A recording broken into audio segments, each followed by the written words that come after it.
Hello. I have had a request to update my casual necromancy hard mode Vorkath guide, as it was recorded during a time when we had the really busted Blood Reaver, and things have changed. So I just wanted to do a quick updated guide, spoken walkthrough as I normally do, of just kind of the same strat but with a Hellhound. Not much really changed other than that. I do have a shard of Genesis Essence on my Necro weapons, so if you're doing a little bit less damage, that's probably why. But without further ado, we'll get into it. So I'm still using Jaspbook. I think I might have had full in the old version of the video when we just had the insane healing capacity of the Blood Reaver. So you just want to make sure you go ahead and swap that out for not a full book, because it kind of hurts in here. So I start the kill with a standard Necro pre-build, and then I surge in, pop a Death Skull, and instantly pop the Ballista. I then go into just a standard um, Death Skull into Living Death with a triple Death Skull rotation. If you get the timing right after this Death Skull, the second one during Living Death, you can just surge away during the spikes here. I like to use an Anticipate and then a res or divert depending on my adren, and then when I come back in, I repop the ballista, throw my last Death Skull, and then also activate the Undead Slayer sigil, do a tier 95 spec, and just dump all my stacks here, just to get in a whole bunch of damage. These are also right around the time that you want to be re-volning the boss. It just works out well like that. Go ahead and dump your tier 90 spec.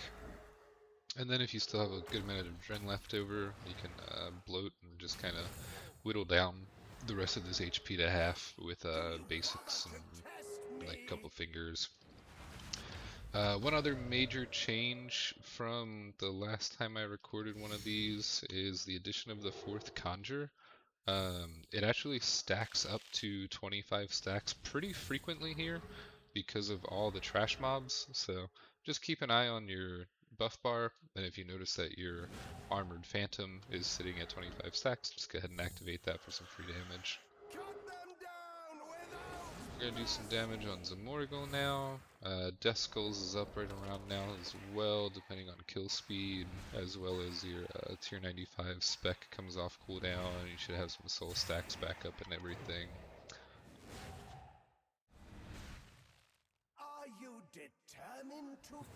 Hop back on Vorkath. This is when I like to use my Excalibur, just to get some passive healing in there as well. You'll notice I haven't eaten any food, so it's really not too much more damage than it used to. I'm going to go ahead and activate my fourth Conjure and use a Ballista, as I had stacked up enough for the 25 stacks. I'm going to go into another Living Death rotation, walking out from these spikes as well. You should also be getting your Undead Slayer sigil back right around now as well, so maybe on like the second Death Skull of the second Living Death, you can reactivate that. I just used my fourth Conjure again, the activation, since I already built all the way back up to 25 stacks. So it's definitely just a good amount of free damage to keep your eye on, as it's kind of just like a passive thing most of the time. But with how many trash mobs are here constantly hitting you, it stacks up pretty decently. Not really too much to my strategy at this point, I just kind of start improvising until Vorkath is down. You can use some specs here, dump the ballistas as he's pretty close to dead.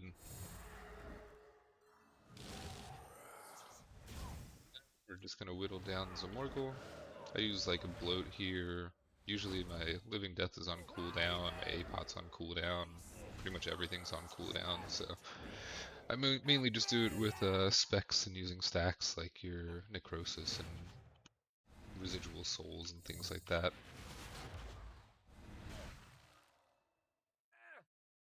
Make sure you're using the Ballista for the free damage and to take care of some trash mobs.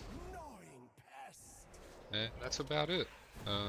These are fairly casual kills, not really a whole lot of rotational planning, and they still average around the 4 minute mark. Less if you don't have like the Shard of Genesis Essence and other upgrades such as that. But hopefully this helps. Using the Hellhound instead of the Blood Reaver. I only use the one Prism of Restoration at the beginning of the fight, but if you feel yourself taking more damage, just use the second one so that you keep your Hellhound alive. And good luck out there.